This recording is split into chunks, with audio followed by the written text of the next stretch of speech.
Bonjour les amis, je vous avais fait une vidéo pour vous montrer comment installer Linux Mint sur un ordinateur, mais que Linux. Alors maintenant je vais vous montrer comment installer Linux Mint en parallèle de Windows. Bon, dans mon cas c'est Windows 8 parce que j'aime bien, mais bon, vous pouvez le faire sur Windows 10, Windows 11, ce que vous voulez. Donc voilà.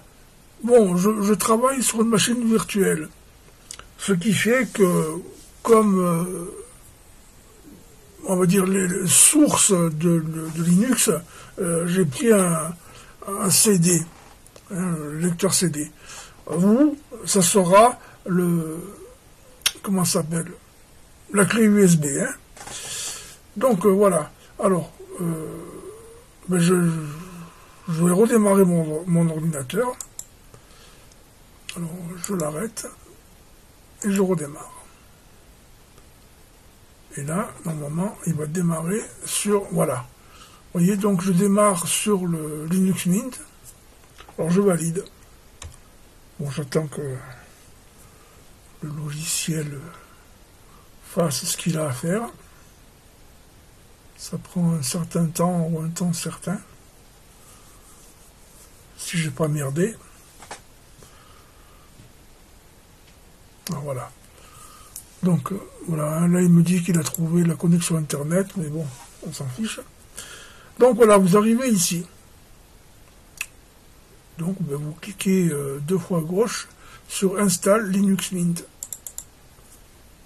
Alors, j'ai défini une zone de vidéo sur mon écran pour l'enregistrer. Bon, il se peut que ce soit pas tout à fait le même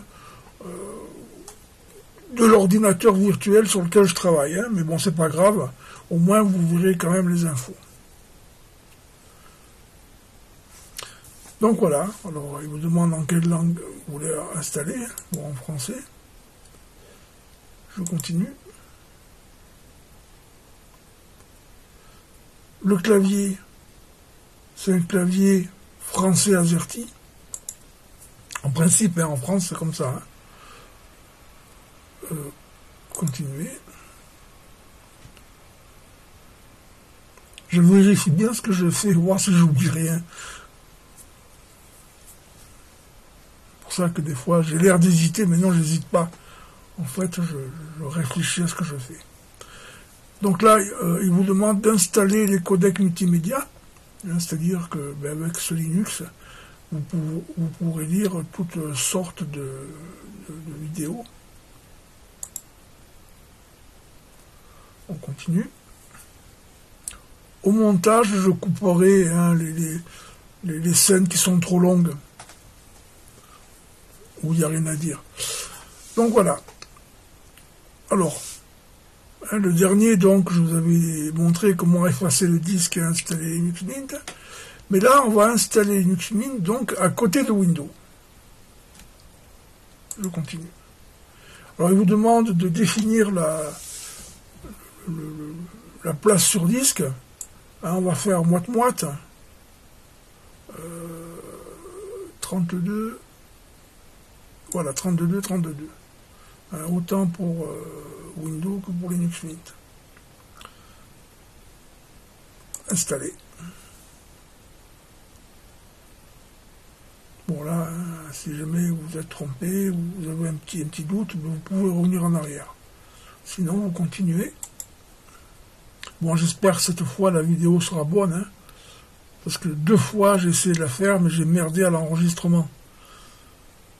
Parce que je voulais vraiment définir l'écran précis où je travaillais.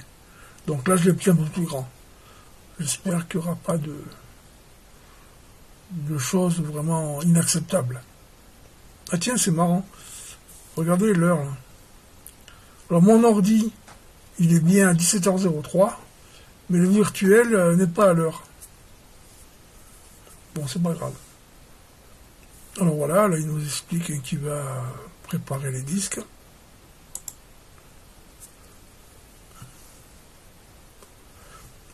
Où êtes-vous? Ben, en principe, fuseau horaire c'est Paris, Sinon, vous choisissez le vôtre, hein, si vous n'êtes pas en France métropolitaine.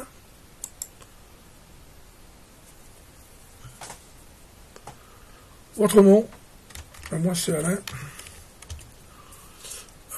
Bon, le nom de l'ordinateur, bon, ça on s'en fiche un peu. Choisir un mot de passe. Alors là, je vous conseille de prendre un mot de passe relativement court. Parce que sous Linux, à chaque fois que vous rentrez dans le système, c'est-à-dire que quand il y a des mises à jour, quoi, on vous demande votre mot de passe. Et si vous tapez un mot de passe à 32 caractères, ça va être barbant. Donc vous en prenez un court.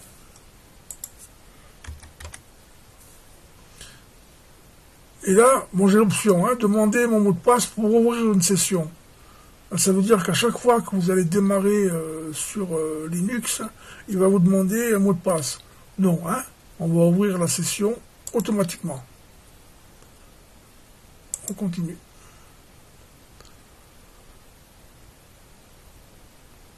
Bon, ben là, il compris les fichiers. Je sais pas quoi vous dire pour meubler. En ce moment, je suis assez fatigué. Donc, je n'ai pas de blagues qui me viennent à l'idée comme ça. Mais comme je vous ai dit, je couperai ce qui est long au montage. Donc voilà, hein, sous Linux, vous pouvez quand même installer Firefox, il dit d'office. Vous pouvez voir Netflix, YouTube, pas de souci.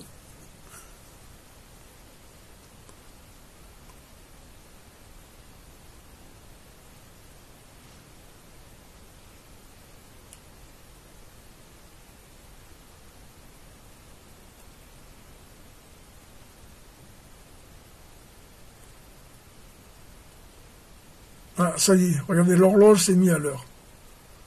Il commence à installer Linux, donc ça y est, c'est mis à l'heure.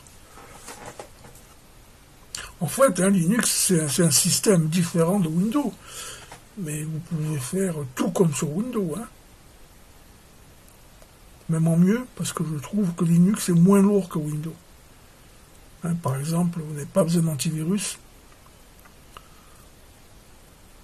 À moins que vous ayez vraiment sur des sites très très sensibles. Peut-être si vous allez sur le Darknet.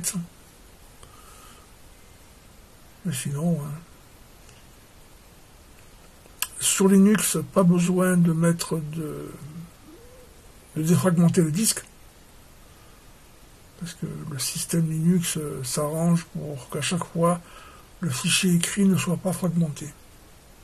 Alors vous avez des celluloïdes, c'est un lecteur de vidéo et de son. J'ai testé VLC. Autant VLC est bien sur Windows que sur Linux, je ne l'ai pas trouvé terrible. Donc je me contente de celluloïdes.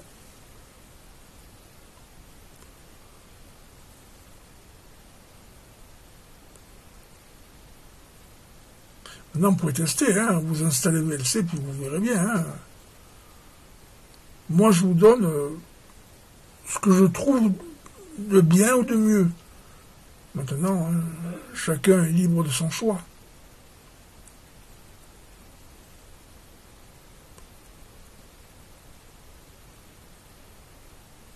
Par exemple, moi, j'ai installé une GIMP. GIMP, hein, ça s'approche de Photoshop. Pour traiter les images. Bon, j'ai pas tout testé sur GIMP encore. Hein.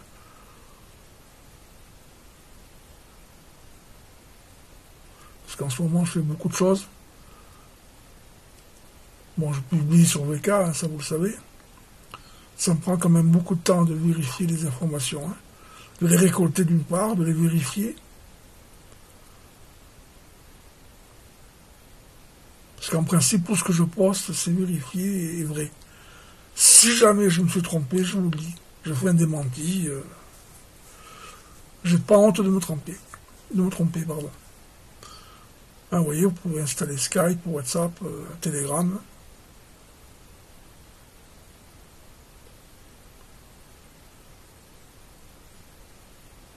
Moi, j'ai installé Signal aussi.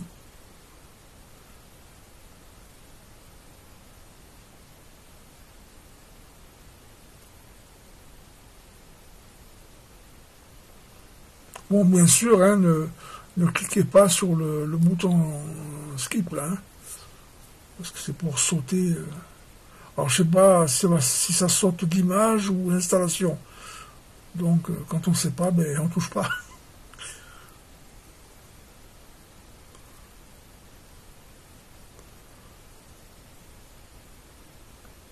Là c'est le semblable de Microsoft Office, qui est gratuit. Ils veulent dire un peu plus loin, hein. Sous Linux, vous avez 30 000 logiciels gratuits.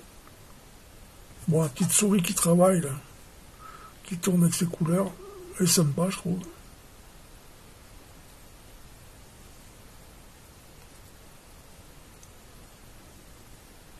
voyez, parcourez les 30 000 applications gratuites disponibles. 30 000, c'est quelque chose, hein. Ah, c'est pas Bill Gates, hein, qui a créé Linux, hein. Voilà, VirtualBox, hein, c'est ce que j'utilise là pour vous faire la démonstration. Win, c'est un logiciel pour simuler Windows. Mais franchement, ça casse pas des briques, hein. Moi, je l'ai un peu testé, mais bon, j'ai abandonné. Faudrait peut-être que je m'intéresse plus. Mais bon, d'une autre part, si on installe Linux pour oublier Windows, pourquoi installer Windows, quoi.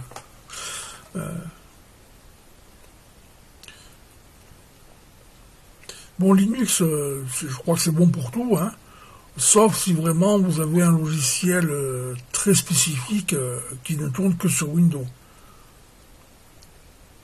Donc là, dans ce cas, c'est là où vous aurez intérêt à faire, comme je vous montre en ce moment, faire un double boot. C'est-à-dire booter sur Linux ou booter sur Windows. Comme ça, quand vous booterez sur Windows, vous pourrez utiliser votre logiciel spécifique à Windows.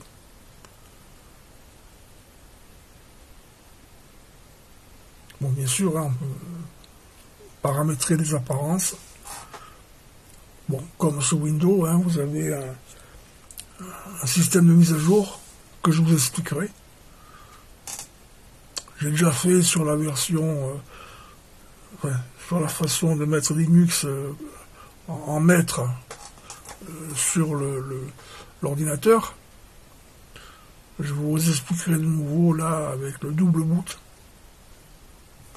Alors la chose de bien avec Linux, si par exemple vous avez un vieil ordi, hein, qui avait, bon, pas Windows XP, mais bon, Windows 7, ou marqué même Windows XP, hein.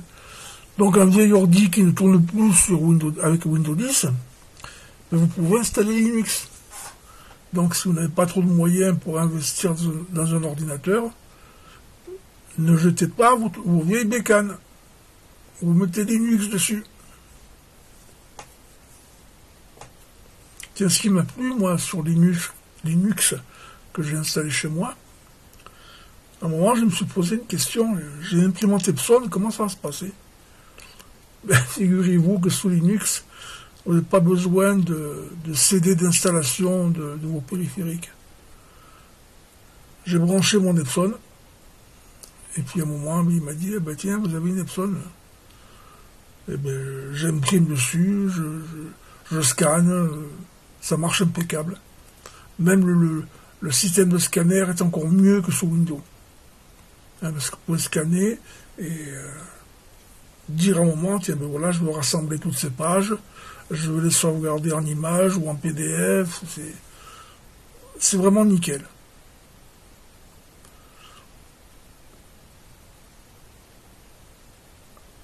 Tiens, 17h17. J'ai hâte d'être au 31. J'ose pas agrandir la fenêtre, là. Parce que j'ai pas envie de me refaire la vidéo encore une fois. Voilà. Donc, l'installation est terminée, hein. Vous pouvez tester ou redémarrer. Eh bien, on va cliquer sur redémarrer.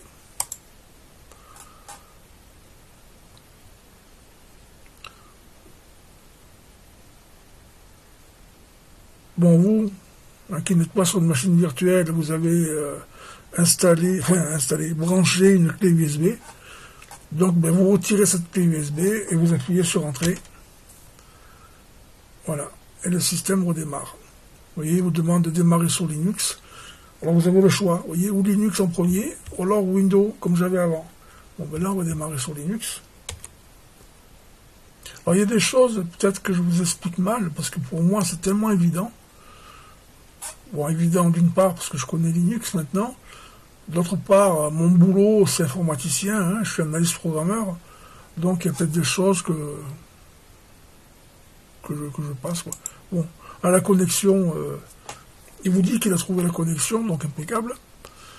Là, vous avez des explications, hein, bon, que je ne vais pas mettre, parce que si, vous qui serez débutant, si vous êtes débutant, vous pouvez laisser afficher à chaque démarrage ces explications, que vous fouillerez. Bon, moi, je n'ai pas besoin, donc voilà. Je ferme la fenêtre. Et me voilà, donc, sous Linux Mint. Mon bureau est vide. Donc, je vais... cliquez droit. Hein, pour ça, c'est comme Windows. Hein, vous avez le clic gauche pour exécuter en principe et le clic droit pour les paramètres. Donc, je vais personnaliser mon écran. Bon, vous pouvez laisser l'ajustement automatique. Moi, j'aime pas. Donc, je le vire. Je vais paramétrer le bureau. Donc, moi, je veux qu'il soit affiché d'abord la corbeille,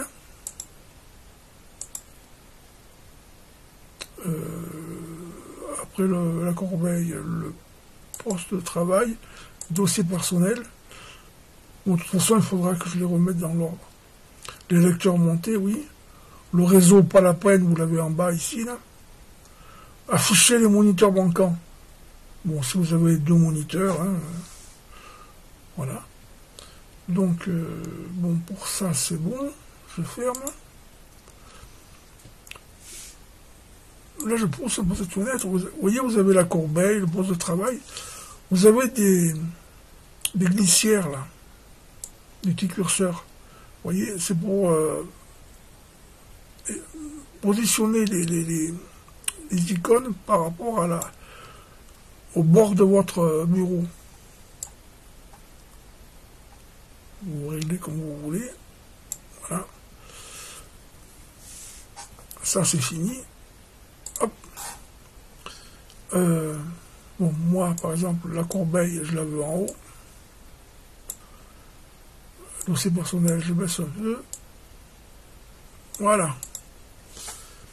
Alors, par contre, je commence. Vous voyez, là, vous avez les fichiers.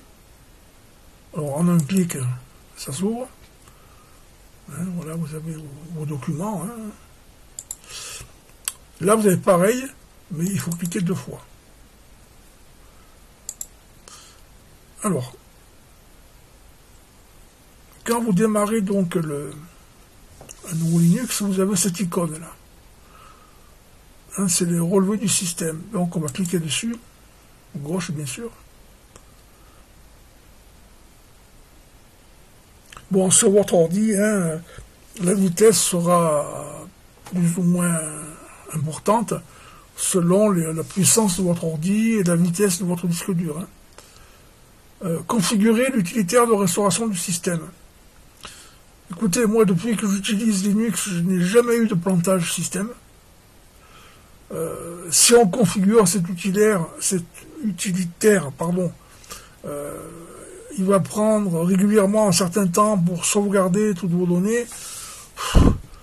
Hein, c'est tellement simple de réinstaller Linux.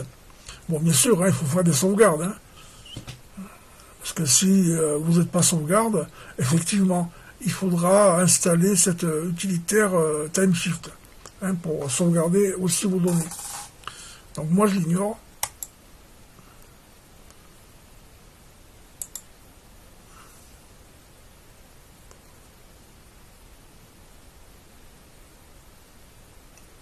Et je ferme ça.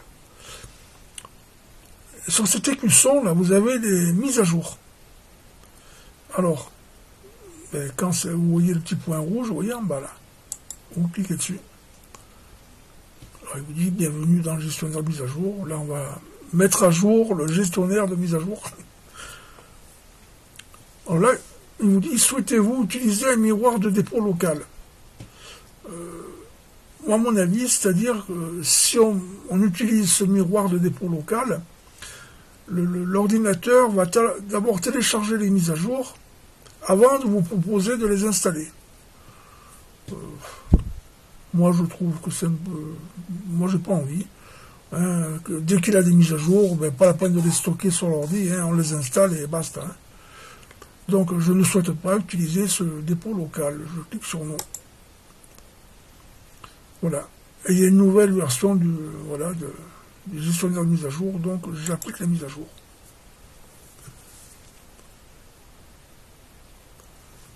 Vous voyez le mot de passe à chaque fois pour rentrer dans le système. Hein. Qu'est-ce que j'ai rentré? Je crois que c'est ça. Ouais, ça va.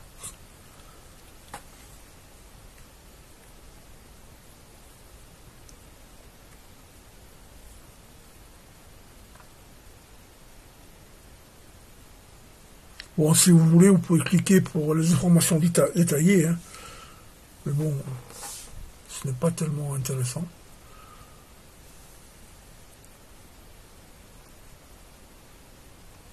Voilà, donc il y a plusieurs mises à jour, hein, parce que ma version, la version de base de Linux Mint que j'ai, bon, ben, elle date pas d'hier. Donc on installe les mises à jour. Et vous dit, là, il vous prévient tout ce qui va installer, donc on valide. Vous voyez, on passe.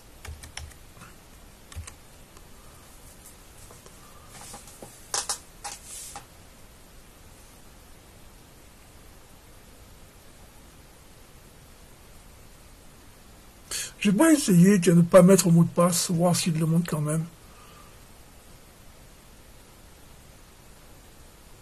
Mais bon, c'est bien quand même, parce que ça évite que si quelqu'un touche à votre place, qu'il ne fasse pas des bêtises dans le système, quoi, sans que vous le sachiez. Alors à savoir que, contrairement à Windows, quand Linux fait les mises à jour, il fait les mises à jour de Linux, bien sûr, et de tous les logiciels que vous avez installés. Hein, alors que sur Windows, ben, les mises à jour, vous mettez à jour Windows, mais si vous avez tel ou tel logiciel, de bureautique, de musique, peu importe, il fallait installer les mises à jour des logiciels. Là, tout se fait en même temps, au même endroit. Bon, ensuite, bien sûr, il faudra configurer vos mails. Hein, vous avez un logiciel qui est, par défaut, c'est Thunderbird. Mais vous verrez, c'est très simple à configurer. Bon, là, je ne vais pas vous expliquer comment installer les logiciels. Enfin, si, je vais vous montrer par où passer, mais après l'installation de chaque logiciel, ben, si vous êtes embêté, vous me demandez, ou alors vous allez chercher sur le net. Hein.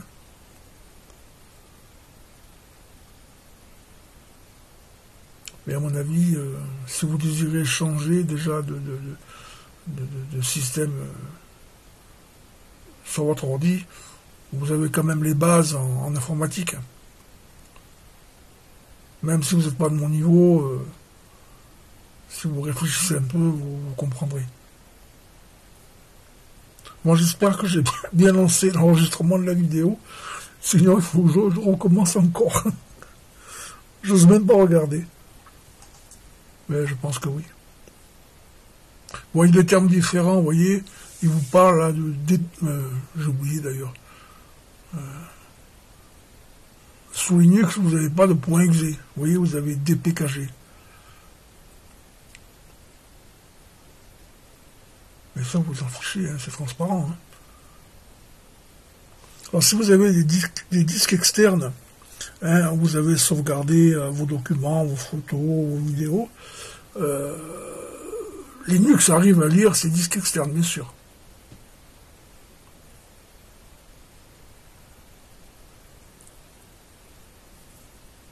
Bon, moi, comme je sais ce que je veux, comme je me connais un peu, il y a certains disques externes, je les ai formatés vraiment avec les préférences de Linux.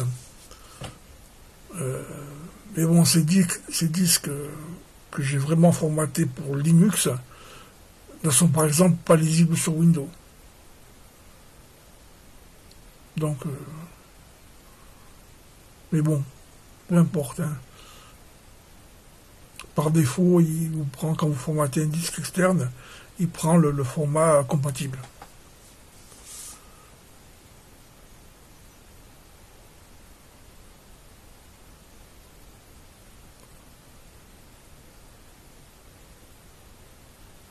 Puis je me répète, hein, si vous avez des questions parce que vous êtes coincé, ben vous me posez des questions hein, sur VK. Hein.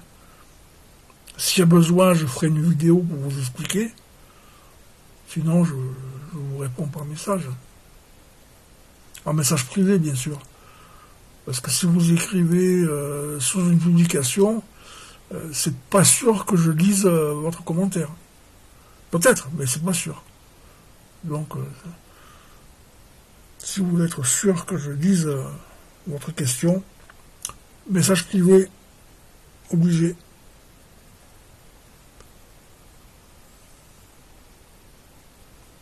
Vous voyez, là, apparemment, il est en train de me changer le noyau de Linux. Donc, dans ce cas, il y aura une chose à faire. Pour vous libérer un peu de la place sur le disque. Je vous montre ça après. Alors, à savoir aussi, c'est que sur Linux comme sur Windows, vous pouvez installer le bureau à distance AnyDesk. Comme ça, ben, je pourrais me connecter sur votre ordinateur pour vous aider dans certains cas.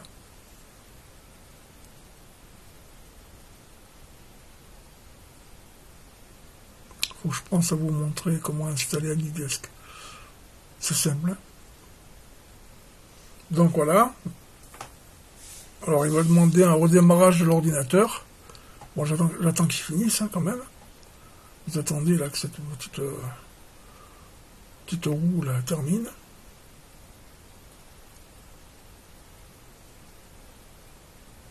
Voilà.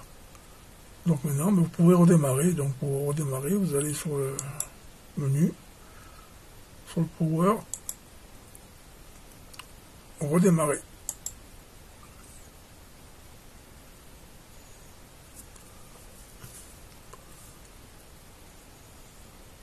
On démarre sur Linux, bien sûr.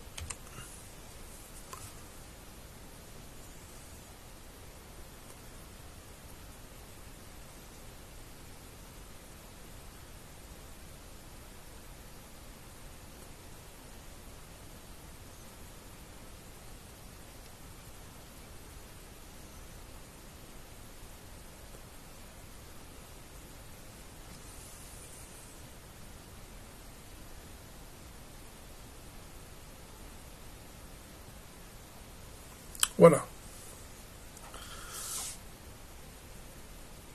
Donc je laisse un peu démarrer tout son système. Vous pouvez même programmer, configurer l'affichage de l'heure. Hein. Vous pouvez faire marquer le jour, le mois, enfin ce que vous voulez. Donc voilà. Alors, quand après l'installation, Linux nous demande de redémarrer, c'est qu'il a modifié le noyau Linux. Et dans ce cas-là, vous venez sur le petit écusson, là. Ah bah attendez. Là, je vois que j'ai encore un relevé de système, là. Donc ça, c'est important. Je clique dessus. On va voir ce qu'il me demande. Paquet de langues. Bah oui, ça, il faut les installer. Hein.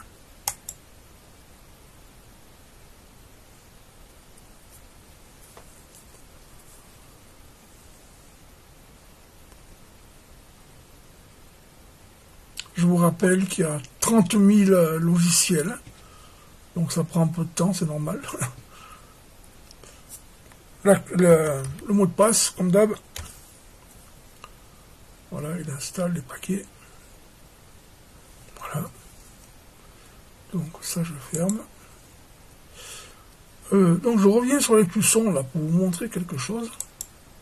Vous voyez, vous avez vu en haut. cliquez dessus. Noyau Linux. Bon, là, vous avez un blabla hein, que vous lirez.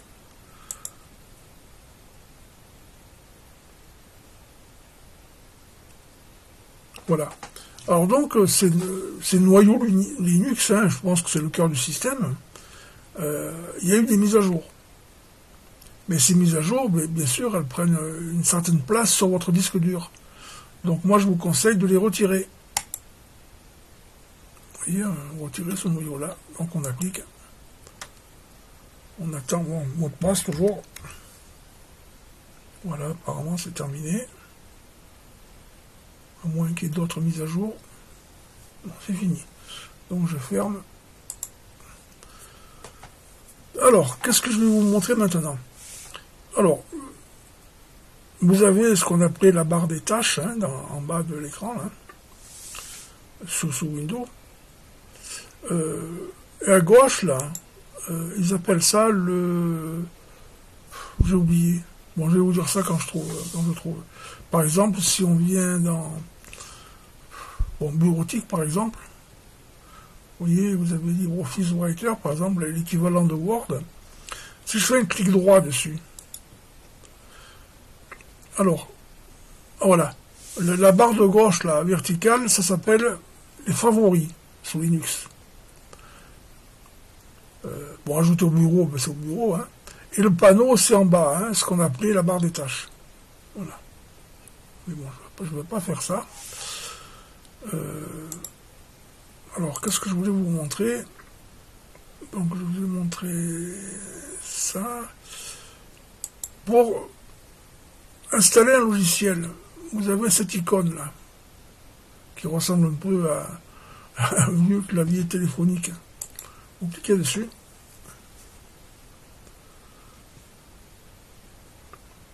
Voilà, c'est pareil, ça prend un certain temps. Hein. Je vous rappelle qu'il y a 30 000 logiciels gratuits disponibles. Voilà.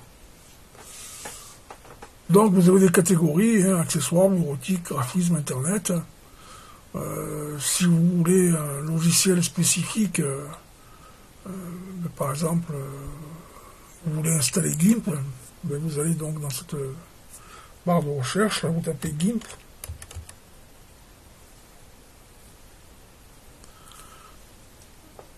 Voilà. Bon, vous avez beaucoup de trucs qui sont, on va dire, des extensions, on va chercher le nom. Sinon, vous avez le logiciel, là, vous voyez, vous reconnaissez le logo, donc vous cliquez dessus, et vous cliquez sur installation. Bon, il vous avertit qu'il va installer des logiciels supplémentaires. On continue. Et moi, je vais fermer mes volets. Donc, hein, on patiente pendant l'installation. Pour la démo, j'aurais pu prendre un logiciel moins lourd que GIMP. Bon, c'est pas grave. Hein. Et par la même occasion, après, je vais vous montrer comment désinstaller un logiciel dans Linux. Bon, là en bas, hein, vous savez, bon, ça c'est les documents, les fichiers. Là, c'est le navigateur web Firefox par défaut. Ça, c'est le terminal, hein, si vous êtes un peu doué en langage Linux. Sinon, vous n'en tenez pas compte. Vous pouvez même tiens, on fait un clic droit, vous voyez, désépingler du panneau, vous l'enlevez. Bon, ça c'est le logiciel qui tourne là, la Logitech.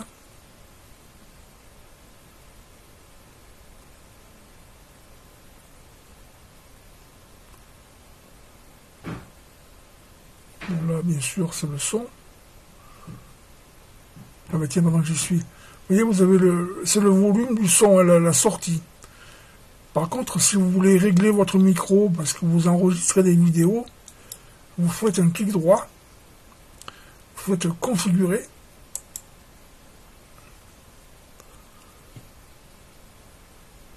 Bon là ça rame un peu hein, parce qu'il est en train d'installer. bon, vous avez là, vous voyez la sortie du son, et que je me souvienne, je sais plus où c'est. Ah oui, entrée, vous voyez.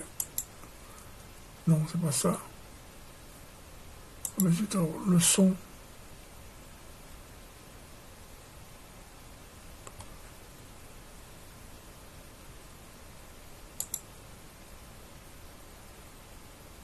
Mais c'est pas ça. Ah oui, non, mais là, je clique couillon. Alors, ben, je sais plus comment on fait pour le son.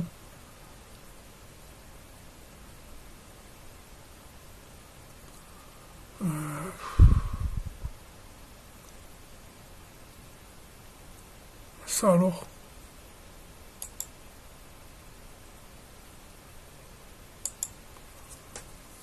Bon, bah écoutez, je vous expliquerai plus tard, parce que là, je sais plus.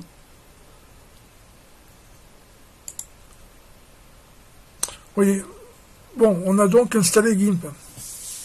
Alors, on peut le lancer,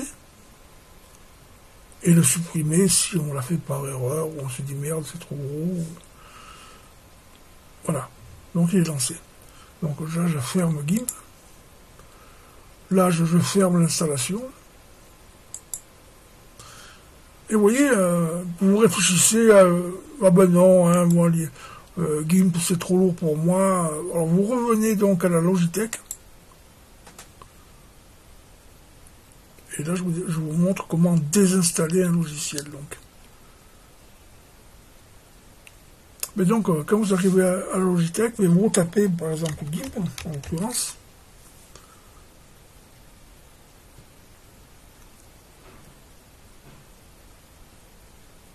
Vous voyez, on l'a installé tout à l'heure, hein, c'est coché vert. Donc on clique dessus, et là on peut le supprimer. Voilà comment on désinstalle un logiciel sous Linux. Bon, vous avez plusieurs versions de Linux, hein, plusieurs distributions comme ils disent. Moi je trouve que Linux Mint, pour moi, hein, c'est le mieux. Hein. Maintenant, hein, les choix peuvent varier. Donc, alors, donc là, hein, c'est j'ai oublié le nom. C'est le favori. Alors, on va voir dans les accessoires, je vais vous montrer quelque chose quand même. Bon, vous avez calculatrice, capture d'écran. Un capture d'écran, par exemple, voulez-vous le mettre en bas parce que vous en servez souvent, ben, vous l'ajoutez au panneau. Hop là, vous voyez, vous l'avez en bas. Et là, il vous demande si vous voulez capturer l'écran, une fenêtre ou la sélection. Donc, si vous voulez faire une sélection, ben, vous allez sur sélection et prendre une capture d'écran. Et là, vous sélectionnez ce que vous voulez prendre. D'accord? Bon, après, vous pouvez le copier dans le presse-papier ou alors l'enregistrer dans les téléchargements. Annuler. Je voulais vous montrer autre chose. Bon, vous voyez, quand vous allez dans les accessoires, bon, à droite, vous avez tous les accessoires, hein, éditeur de texte, tout ça, bureautique, graphisme, internet. Vous voyez, là, vous avez donc le messagerie Thunderbird, le navigateur par défaut qui est web, qui est Firefox. Son et vidéo, bon, vous avez Celluloid qui marche très bien, là, en haut. L'administration. Ah, voilà. Monitor système. Moi, je vous conseille de faire un clic droit et de le mettre au panneau.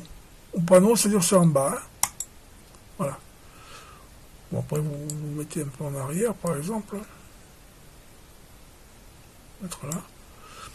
Comme ça, quand vous cliquez dessus,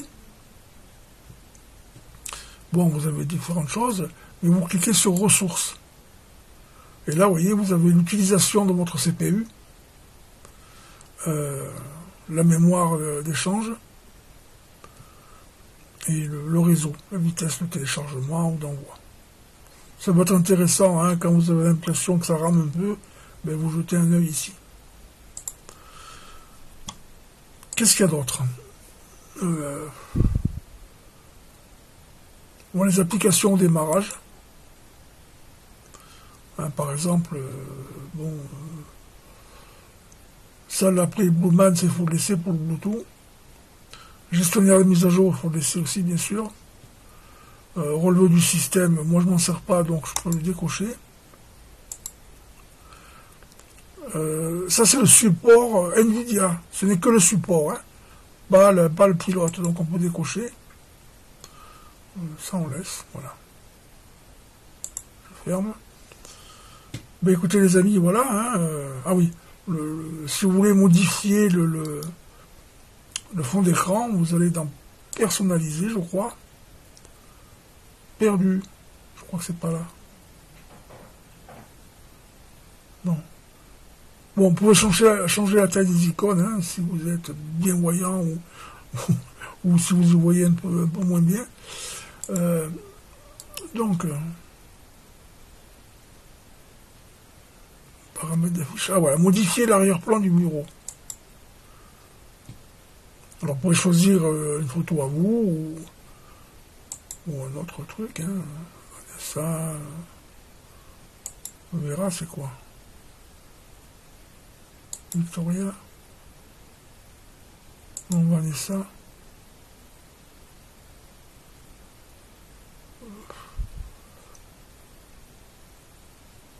Moi j'ai mis celui-là là sur le mien. Là. Je mets celui-là. Hein. On clique 2 fois dessus. Non même pas. Si on sort de là. Et voilà, on l'a mis. Qu'est-ce que je voulais vous montrer? Ça, je vous ai montré. Attendez, je réfléchis un petit peu. Désinstaller le logiciel, je vous ai montré. Ça, je vous ai montré. Mais écoutez, si jamais j'ai oublié de vous expliquer quelque chose, vous me le ferez remarquer. Hein, vous me le direz en message privé pour que je vous fasse une vidéo pour vous montrer. Je regarde un peu là.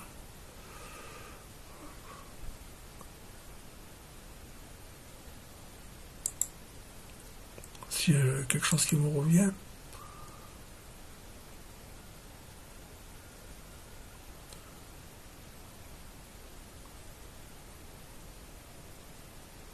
Administration.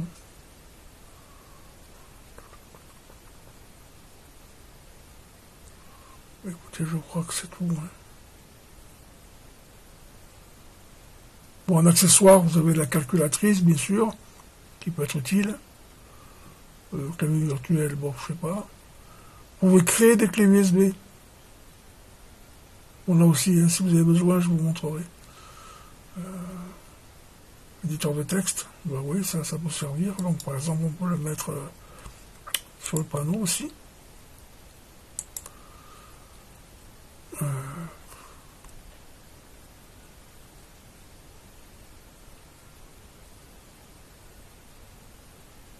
Mais écoutez, hein, je pense que ce sera tout pour ce soir.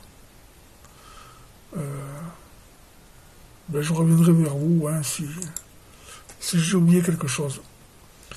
Voilà les amis, je vous souhaite une bonne soirée. Et pour éteindre Linux, ben, c'est comme pour Windows, hein, vous cliquez sur le menu démarrer, vous allez sur le bouton Power, alors, ou vous redémarrez, ou vous mettez en veille, ou moi je vais éteindre. Bye bye, à la prochaine!